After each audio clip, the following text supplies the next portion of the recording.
In this video, we will introduce the tort of assault.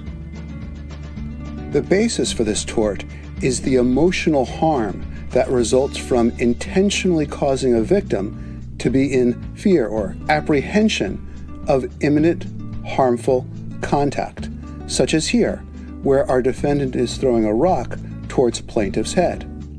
Specifically, the plaintiff will have to prove that the defendant acted intentionally to cause the plaintiff to be in fear or apprehension of imminent harmful or offensive contact, and the plaintiff actually experienced such fear or apprehension.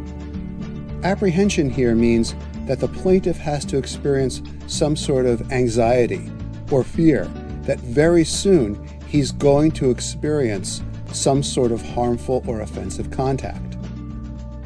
So if we change our example slightly, and plaintiff is daydreaming, looking in the other direction, and doesn't see this rock approaching him, then there's no assault because there's no apprehension of harmful contact. So because the plaintiff doesn't experience any sort of anxiety or any sort of fear that something harmful is going to happen to him, it's not the tort of assault.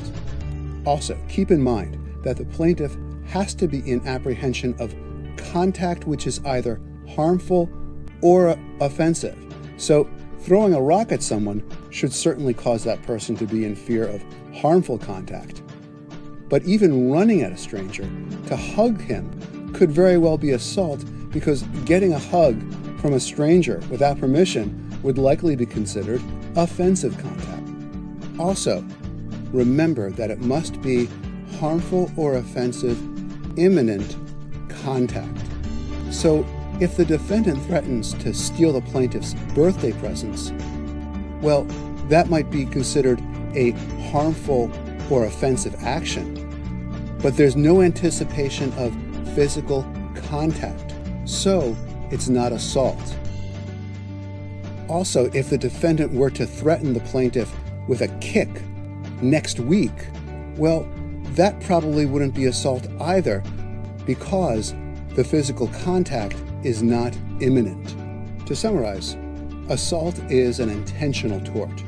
Plaintiff must prove the defendant intentionally caused the plaintiff to apprehend an imminent, harmful, or offensive contact. Remember, plaintiff must recognize that he's at risk of imminently experiencing such contact. Otherwise, the tort claim will fail.